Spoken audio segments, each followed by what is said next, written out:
Happy Sunday. It is time to talk about some goals. So in this video, I'm going to be reflecting on my 2025 financial goals and also sharing with you what my 2026 goals are. Included in that are all of my numbers, my real numbers, all of my assets and liabilities. And I'm just going to share it with you all today.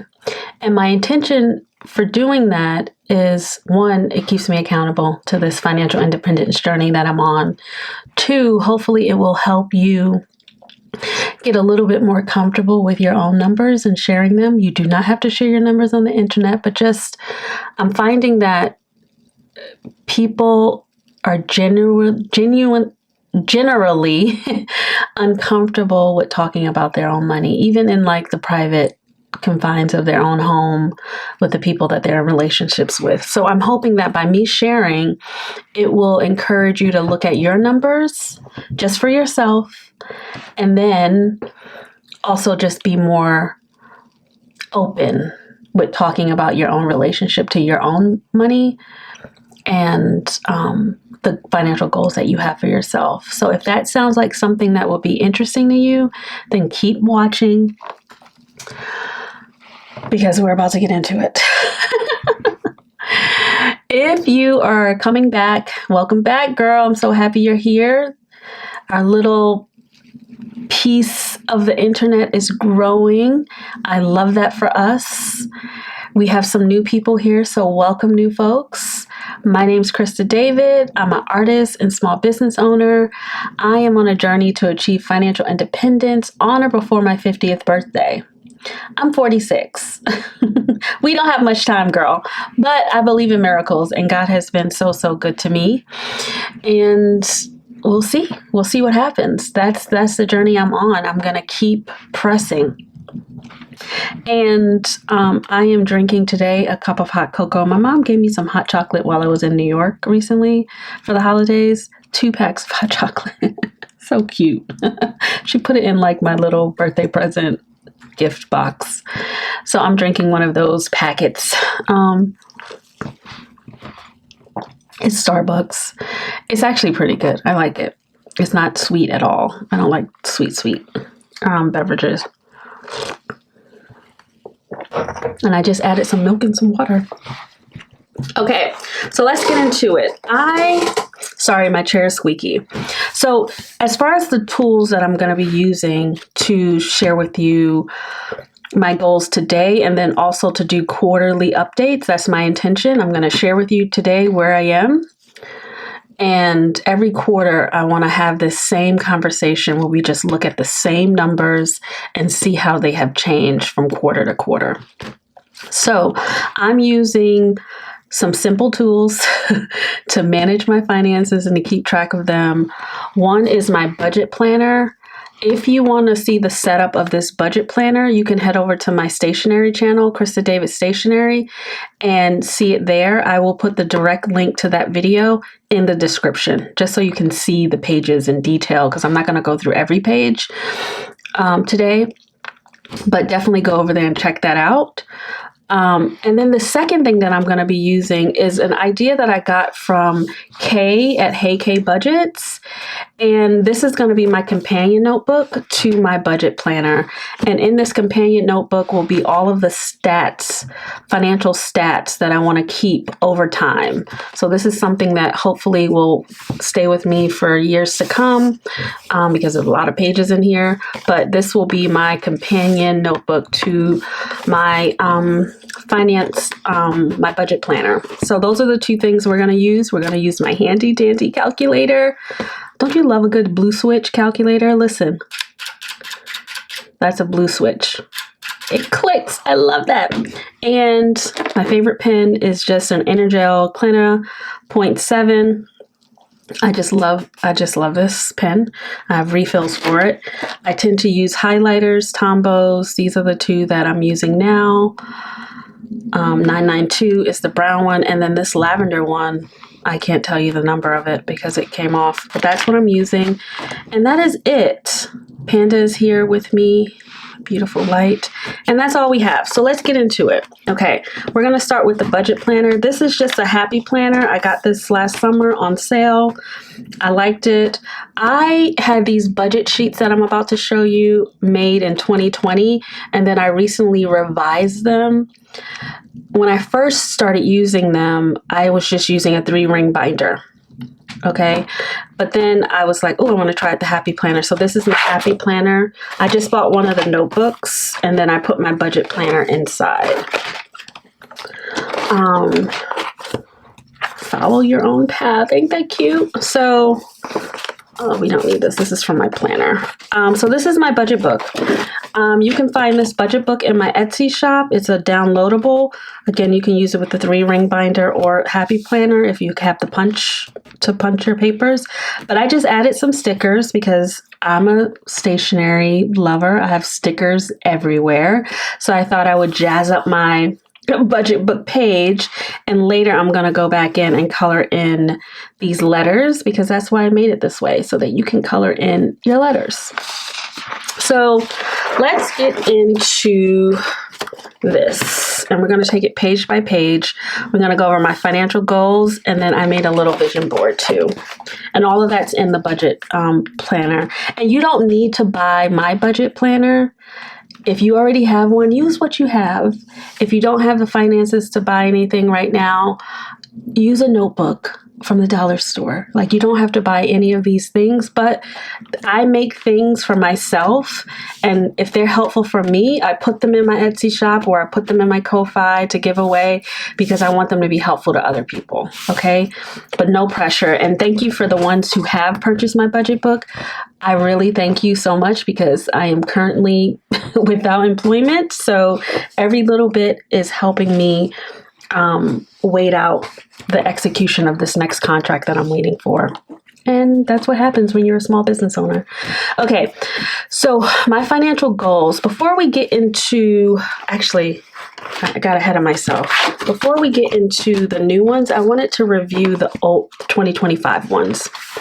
This is just a Coffee Monsters Co. sticker. This is a sticker that my friend Monique made as part of her book launch. Okay, so this is the notebook I'm using. I'm so upset that my little strings are a little raggedy. That's because I kept ripping pages out of it because I kept messing up. But anyway, I think it'll hold up just fine. Hopefully you can see everything. Okay, we're going to go over all of this. So here were my goals for 2025.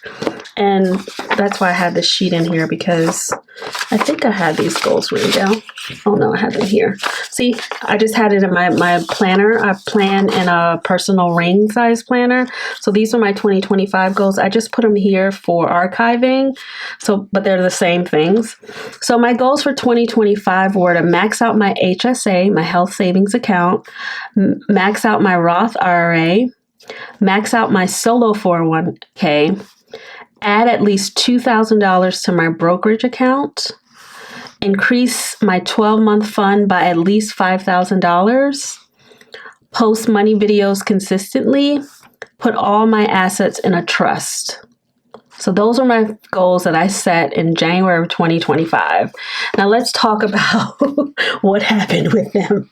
And actually, I needed to get a number because I can't remember. Let me see. Okay, yeah, okay, that's what it was. So let's just review. So maxing out my HSA. So I have a health savings account. That is an account that it's actually a magical account that I wish I had known about earlier in life. But you've learned when you learn, right?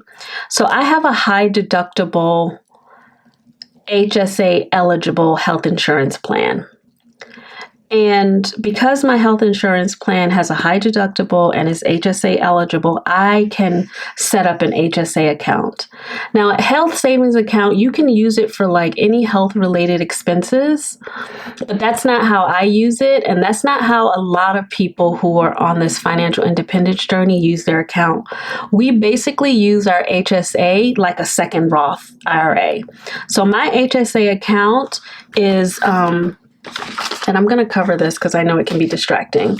My HSA account is, I don't touch it. I just max it out and I invest it in the stock market. It's a triple tax advantage account. And what that means simply, and definitely tell me in the comments if you want me to go into detail about any of these topics. I'm not a financial planner, but I am happy to share what I know. From my understanding, an HSA is a triple tax advantage account. And what that means is the first tax advantage is it decreases your taxable income. So say you make $60,000. If you put $2,000 in your HSA account, you're only going to be taxed on $58,000. If you put $4,000 in your HSA account, you're only going to be taxed on $54,000. So the first tax break is that it reduces your taxable income. The second tax advantage is that you can invest your HSA in the stock market and it will grow tax-free.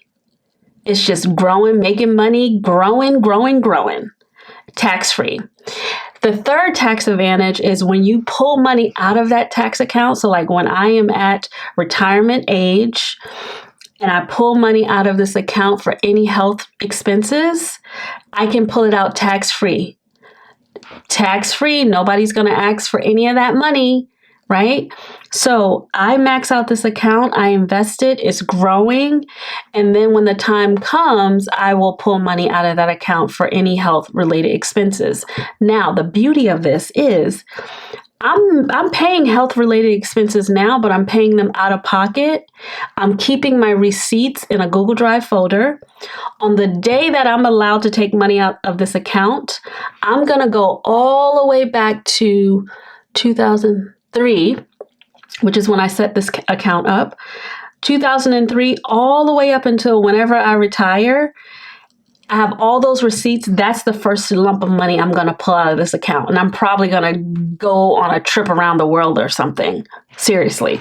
It's a beautiful account to have if you have an eligible health insurance plan. So max out my HSA account.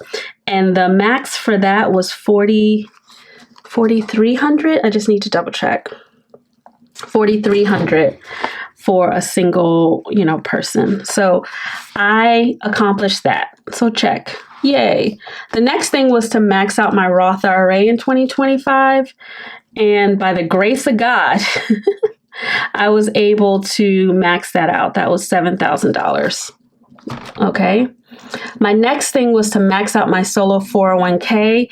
And my solo 401k, you can contribute, my company contributes up to 25% of my total compensation, and that has been maxed out as well.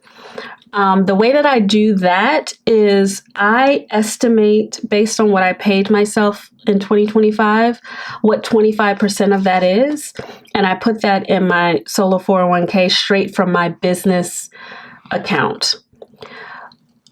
My accountant is going to double check my numbers when he does my taxes in March. And he'll say, Krista, you got the estimate right. You can't put anything more. Or he'll say, you can add a couple more $1,000. And then I'll add a couple more $1,000 to this. But I'm considering this maxed out because it's maxed out. Like I've already put like 16 grand in there. The next goal was to add at least $2,000 to my brokerage. I did not do this. And that's okay, right? And I didn't do this because I discovered this beautiful community of cash stuffing and I went crazy. And I had all these goals. I was doing all these savings challenges and I started focusing instead on my 12-month emergency fund. And the reason why I didn't do the brokerage account is because I decided to prioritize fully funding my month ahead. So fully funding my mortgage, all of my essential bills for a month. So I have that as an extra buffer in my accounts. And all of that totaled up to, so my month ahead totaled up to 42 plus 1747, 3689.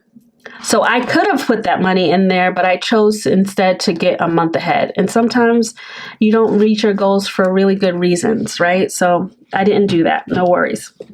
The next goal was to increase my 12-month fund by 5K. I did do that. So that's great.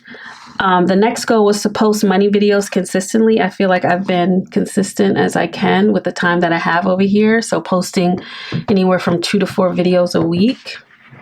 And that's been great. And then this last one, put all my assets in a trust. And it was like, update my will. I did not do that. That is on the list for this year. And I want to put all my assets in the trust because they're just safer there. I don't want my daughter, my only child, who's 31, to have any issues with getting to the things that I'm leaving behind for her and my grandson, Panda. Okay. So that will be on the 2026 goals. But I feel pretty good about what I was able to do with the help of God, because I should have mentioned my position is it's just me and my dog. Okay. I don't have a husband. I'm not in a partnership of any kind. Nobody's paying my bills. It truly is the ghetto. I have to pay them myself. Okay. I'm hoping that I won't have to do that for much longer. So husband, if you're out there, I'm going to need you to come and get these bills. I'm going to need you to come and get these bills because they belong to you. Okay, so do I. But I'm going to need you to come. Hurry up. Okay, so anyway, but I still feel like I did really well given the circumstances. Now, I'm a small business owner. The last time I got paid from a client was in May of 2025.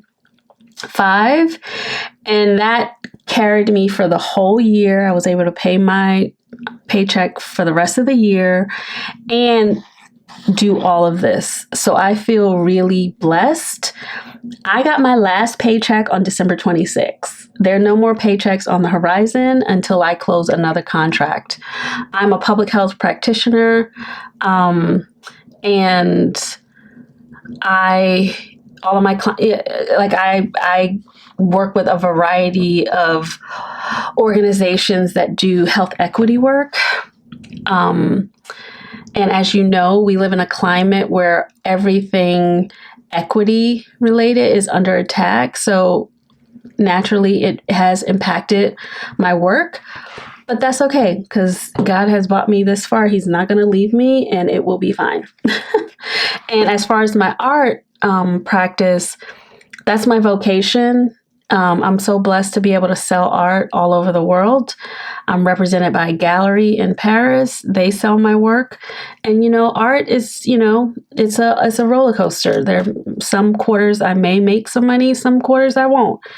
I'm not doing it for the money because, again, it's my vocation. It's what I feel like I've been put on the earth to do and to contribute. So that is 2025 in a nutshell. Now we're going to get to 2026. And it's pretty much the same. I just clarified some of the goals. And I think I'm going to read it from here, but then I'll show it to you in the budget book with the vision board. So my emergency fund, I want to increase it by $25K.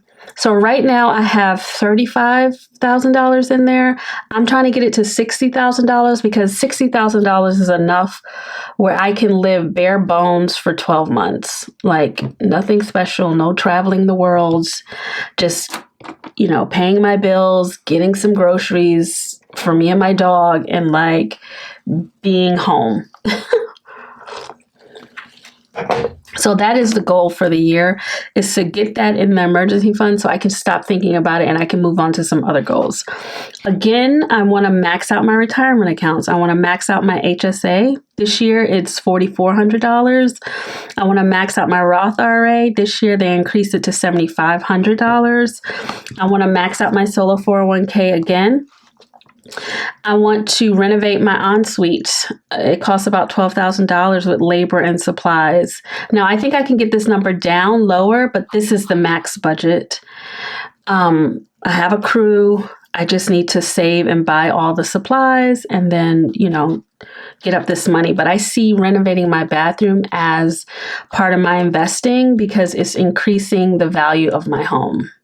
By having, I renovated the guest bathroom year before last, and it's slowly just upgrading the house. So this is a part of my investing.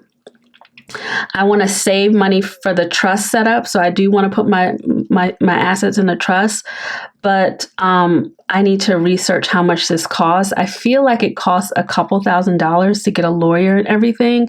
If you know anything about this, please let me know in the comments, but I feel like this is about $2,000. So I'm just going to put that here.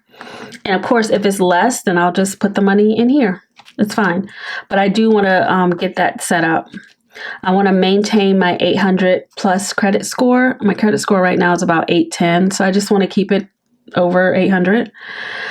I want to declutter my whole home because I do feel like your environment, your home is directly impacted. Like your money and your relationship to money is directly impacted by how you physically live in your space. That's just what I believe. I want to talk more about this. Because I'm in a space where I'm trying to invite more money into my life, all I'm thinking about is, girl, clean your house, clean your house, clean your house, clean the floors, clean the baseboards, get things to Goodwill, put things on Poshmark, clean your house, and you will invite more money into your space. I believe this, and this has worked for me since I first learned of the power of tidying up, the magic of tidying up in 2017. So whenever I'm feeling like my money's not flowing in the way that I want, I declutter. So that's what we're going to be doing. I'm going to stay consistent with my French learning because that is tied to my long-term goals of buying an apartment in Paris and living there for periods of time. I'm going to continue weight training 3 times a week and walking, swimming, and tap dancing. So I have these fitness goals because just like your home, I believe taking care of your body is directly impacted by money flowing in and out. I just feel like it's all connected. So that's why I have my French, which is connected to me living in another country, and my home and my body in my financial goals. So those are the goals for 2026. And we are going to check in on these every single quarter. Okay. Now I want to show you in my budget book how I got it there. So when you get this template, you have space for those things. So I have short term, medium term, long term. The ones I just showed you are 2026. So they're short term. They're all up here for the most part. And then some of the action steps that I'm going to do to achieve these goals is definitely make sure I'm allocating my savings challenges to match my goal priority. So you'll see when I do these savings challenges, I'll have stuff written on the back like self-care and this and that. I want to be mindful that the words on the back of these savings challenges need to say things like HSA, Roth IRA, ensuite, because those are my goals. They can't be misaligned. I want to generate art sales, so I want to make more money from my art. I want to scope out more clients for my public health consulting firm. I want to set up a home renovation binder so that I think the easiest way to attract money is to be very specific about how much you need. So I need $12,000 for this bathroom renovation. Well, I've already put together a budget for this is what the labor costs are, but now I want to go through and make envelopes for each item I need to buy for the ensuite. And as I fill those envelopes, I can go and buy the materials. I can look for the sales. I can go on Facebook Marketplace and see if I can buy things secondhand. As I save up the money, I can go and buy the things that I need. So I have everything here in my house. When I call my crew and say, hey, I got everything, you can start. So I'm going to set up a binder and I'm going to buy items as I save. I'm doing all of that because I feel like you have to have some activity around your goals. You can't just make a goal and not like have some actions around it, even if they're little actions like just getting organized. So that's what I'm going to do. I decided to put double my emergency fund in my medium term goals because I've been praying a lot and I just feel like I'm so in a rush to get this done. Like I just said, I want to get this done. I don't want to think about it, but I'm okay with loosening the timeline a little bit on it. And like, if I can get $25,000 this year, fine. But if it takes me a year and a half, that's okay too. I want to slow down and I want to trust God, right? I also want to develop dedicated income streams. I work best when I know that, art money is for this and public health money is for this and my paycheck I'm using for this. Anything I make on Etsy is for this. So I like to have dedicated streams for different things. So I'll be working on looking at all of my streams of income and putting names to those or attaching them to the goals, right? So with my Roth IRA, I tend to always think of my art money as Roth IRA money. So as art sales come in, I want to load up my Roth IRA. I don't set aside money from my paycheck for my Roth IRA, for example.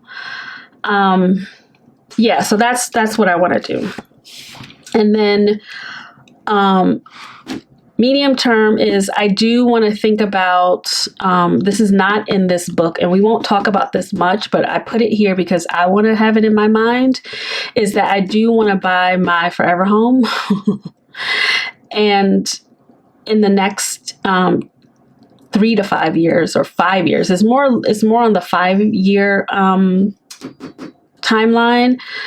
And, it's going to be about 5.5, 5.25, $525,000 to $600,000. But this is a longer term goal. So I just want to have it here so that once I'm done with doubling my emergency fund, then I'll set up a bucket that's down payment for my forever home, right? Now, I'm hoping that I can get married soon and I can have these conversations with my partner, but I also have to be not realistic, but I just have to keep moving forward. And currently I am unpartnered, so I'm going to just move forward and save my money for a down payment and have that be ready for when my partner shows up, right? Okay. And then long term is buy a house in Paris, apartment in Paris, view of the Seine. So, and that's why the Learn French is there, because when I'm in Paris going back and forth, I've been 5 times now. And I just want to be able to communicate and feel free. I love the city. And I have it down here that if I am not partnered, I have a dear friend who is also a world solo traveler like I am. And we've talked about co-ownership of apartment in Paris. So if in 5 years that man ain't showed up, honey, Dara, we are getting our place because we will split it. It'll be our own personal timeshare and we will rent it out to other people who want to be in Paris. But that is something that is important. And then keep going back to Paris. So I'll be in Paris this year, I'm sure. Okay, so then I also set up a vision board. This is in the printable, and I put this here because sometimes you just need a space to be reminded of what it is you're trying to do. And the way that I did this vision board, it doesn't have everything that is in these goals, but it does have the things that remind me of my goals, right? So it reminds me of money. I want money, okay? I need money to get the things that I need and want for my life. I want luxury and leisure, right? So I'm not trying to hustle for anybody's money. I'm not into hustling. Sorry, I don't do that. I want to live well, take care of myself well, and this is what I'm trying to have currently in my bedroom, okay? Although I have a window behind my bed. Anyway, that's just how my house is built. But this is what I want. I want happy mail. I want to give and receive gifts of all kinds. So I have that cuteness there. Black card. I currently have, and this is more like, I don't need a black card. I have a platinum American Express, but this is more evoking this idea of being in a income bracket where I'm not thinking about anything. We're not thinking about paying bills because we have arrived at a place where everything is taken care of and we have all of the money we need. So Black Card. I also would like a Black Card. I don't know how to get one, but I feel like they invite you to get one. But anyway, so that's that. And then this is just a picture of a bathroom. I love English interiors. My favorite designer, one of my favorite designers is Rita Koenig. And I just love wallpaper in bathrooms. I love beautiful textiles and natural stones. So this is the vibe that I'm going for in my bathroom. Now, I'm not going to have a skirted sink because I don't want to have to clean that.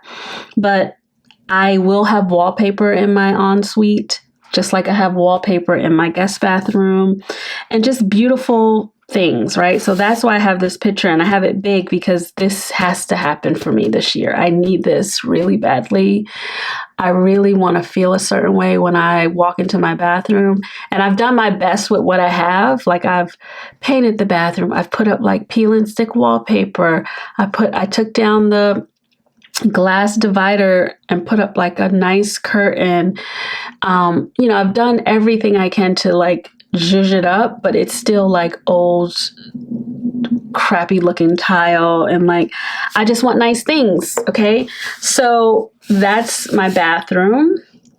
And then I put some scriptures because scriptures are really important to me, and I'll read them to you because these are the 4 that I'm meditating on currently. Proverbs 10:22, the blessings of the Lord brings wealth without painful toil for it. When I say I'm not hustling, I don't hustle. Money comes to me easily, and I try my best to take care of it and to be a good steward over it. Dishonest money dwindles away, but whoever gathers money little by little makes it grow. And I think the little by little is important because, and this is why savings challenges are so powerful, because it looks like little small bits of money, but this stuff snowballs and it adds up. And because I'm taking the time to do these challenges, to stuff these envelopes, what's happening with me and my relationship to money is, one, I respect it more. The more you count it and put it in those envelopes, $5, $10, $15, you just have a greater respect for it. And I don't know about you, but when somebody respects me, I want to be in their company more. But if they're disrespecting me, throwing me around, using me up all kind of way, I don't want to be bothered with them. So little by little, I think is helping build a good relationship to money. So that's Proverbs 13:11. Proverbs 13:22, a good person leaves an inheritance for their children's children, but a sinner's wealth is stored up for the righteous. I want to leave my child, my only child, assets and not burdens and not debts. Okay. I have a new grandson, Panda. I want to leave Panda assets and not debts. That's really important to me. And that's why I live below my means. I still like nice things and I still go get my nice things and I take care of myself. But I do not want my daughter having to worry about, do I have to take care of my mother? No, your mother has retirement accounts set up to take care of her, and she's leaving you money and assets and your children. That is what is important to me. And then what's most important, what I have to remember, even now as I don't have any paychecks coming in, is that, but remember the Lord your God, for it is he who gives you the ability to produce wealth and so confirms his covenant. Deuteronomy 8:18. So I can set all the goals in the world, but I am so certain, and it has been my experience, that it's God who is blessing me with the clients, with the type of contracts that I'm signing, with the people who are helping me execute these contracts, with the collectors who are buying my artwork and sharing it. Like, I literally just sit here and receive. And then when it comes, I do my best to take care of it. So that is my vision board. Those are my goals for the year. And then the last thing I want to show you, and I'm telling you it's the last thing, is this. So we have the goals. You have my vision board and the scriptures I'm going to be meditating on throughout the year. I want you to see the numbers, right? Because we're going to be updating these numbers every single quarter. I hope I don't have to change my notebook. I don't think I will. No, I don't think I will. I think it's just on this page. So my financial position as of January 1st, 2026, my assets total $238,266,076. I am so blessed. So here's the breakdown. My emergency fund has $33,616.48. Other savings, this is like my buffer, my month ahead checking accounts, $7,403.78. I expect this number to go down because this is the first lump of money I have to tap into because I don't have any paychecks right now and I have to keep paying my mortgage and bills, right? But that's what I have. My car value, I have a brand new car that I bought last year. This is why it doesn't even pay to buy a brand new car. I think I spent like 40 grand on my car in 2024. It's only worth $26,950 right now. It's a depreciating asset. This is why folks do not buy these cars.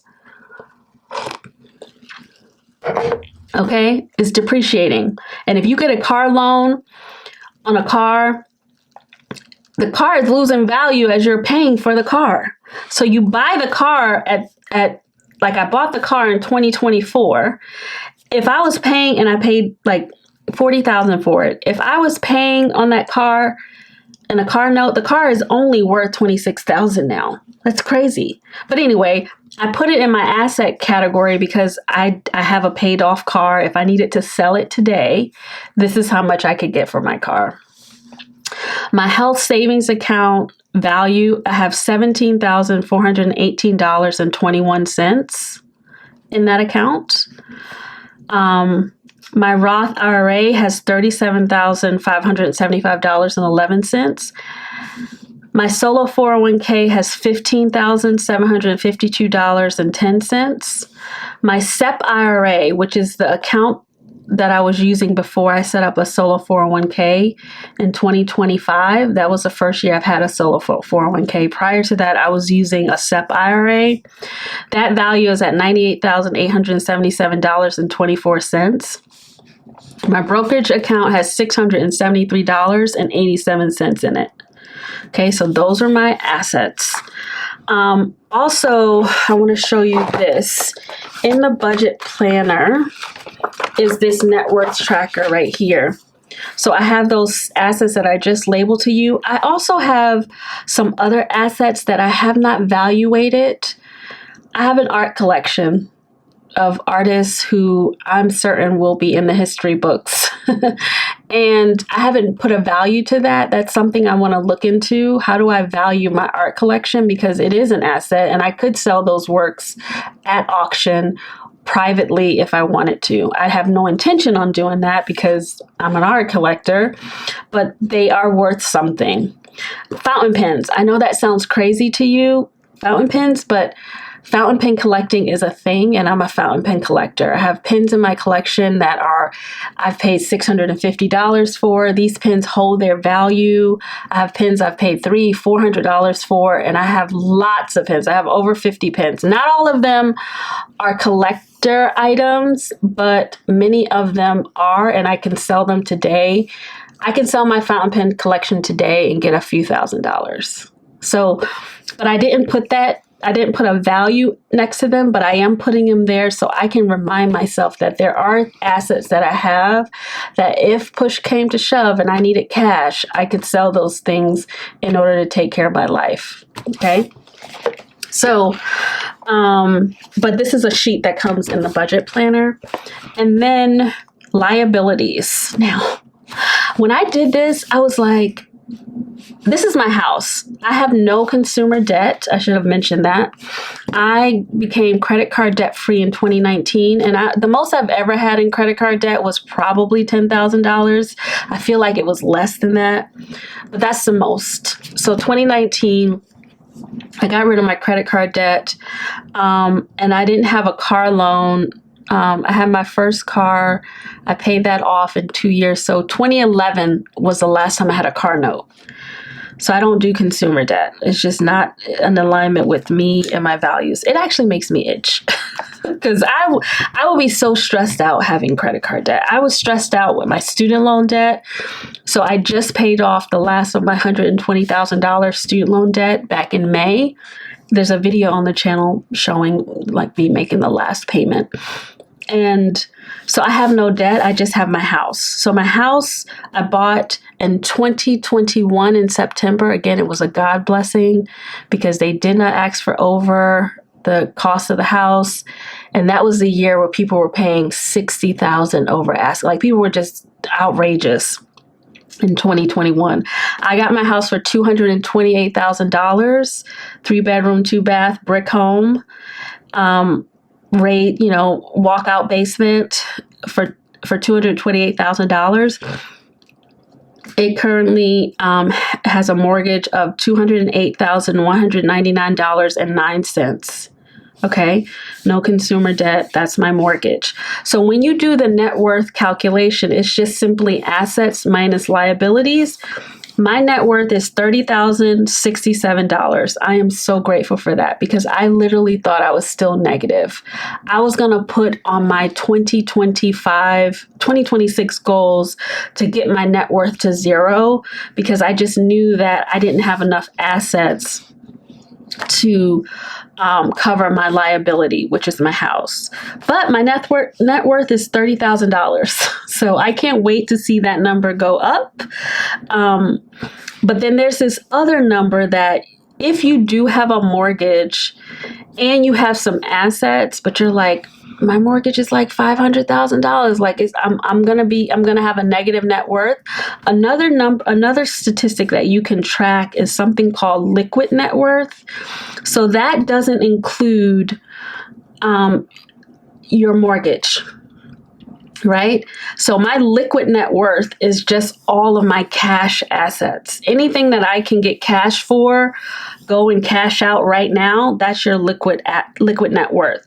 So for those of you who have mortgages that are like hefty or you just got a mortgage, I would recommend you track both numbers, your net worth and your liquid net worth, just so that you don't feel depressed. So when I look at my liquid net worth, I'm like, oh, yay, that's nice. Like, and I want you to understand that I started investing in 2022. So it has not been that long. When I tell you God has blessed me with all of this in 4 years time, I didn't become financially literate until I was 36. I'm 46 now. So it's only been 10 years since I started to understand anything about money. And I opened up my investment accounts in 2019. This is how financially illiterate I was. I opened up my accounts in 2019, like my Roth and my SEP IRA. I put bits of money in there, like $500, $1,000. Y'all, that money sat in that account from 2019 until it was the end of 2019. It was in December. Until 2022, it just sat in the account. You know why? Because I wasn't financially literate enough to know that you have to buy stock. These accounts are just, for all intents and purposes, checking accounts. They're just accounts you put money in. But then you have to go and buy the investments. And I didn't know that. I just thought, oh, just open a Roth, put the money in there, and it'll be fine. No, you have to buy the investment. And I'm telling you, I didn't realize that until September 22. And I was like, oh, crap. So I didn't start making money on my money until 2022. Okay, so I'm just telling you that to encourage you, you are not behind. As you learn things, as you become financially literate and increase, and my financial literacy is increasing every day. As you learn new things, you do new things. You do better. As you learn, you do better, right? And so I just want to encourage you. These are my numbers. Don't compare my numbers to your numbers. I'm just sharing my numbers so that you know that I think we need to have more transparency, because there's a lot of craziness on the internet. You think everybody's rich on the internet and they are not. So use this as an example. Get you a notebook, write out your numbers. I don't care what they are. And then just start to track them quarter by quarter. So we will revisit this at the end of quarter one, and we'll see how these numbers have changed. I've set up like trackers so that we can go over like what my Ally savings is looking like. Right now, these are my buckets. Everything has 0 because we just started the year, right? HSA is 0. All this stuff is 0, but soon it'll start to populate over the year. So we will be taking a look at that together. But that's it. That's my financial position. And hopefully this is encouraging, especially for women who are unpartnered, who are middle-aged. Girl, nobody's coming to save us. No one's coming to save us, okay? You can do this.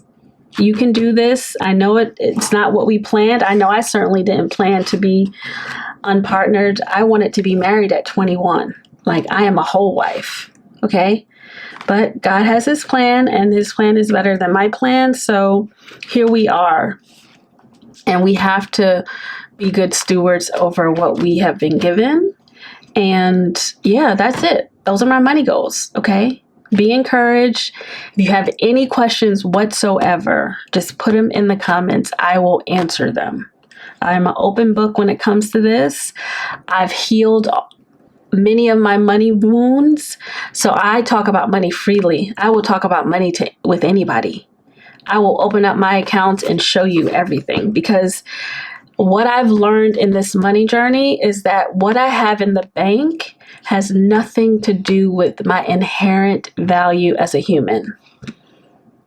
Okay, let that sit in. I and you are precious, priceless.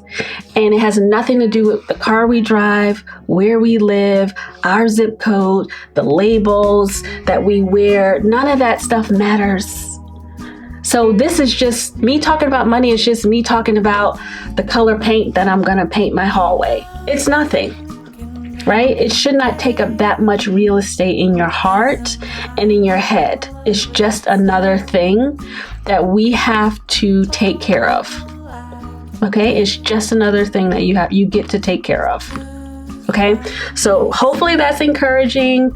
I am rooting for you. I hope you're rooting for me. Thank you so much for checking out all of my Etsy stuff and my Ko-Fi stuff. There's some freebies up in the Ko-Fi shop for you. And I will catch you in the next one, friend. We are going to be about our money, and we're going to get free. I'll talk to you later. Bye.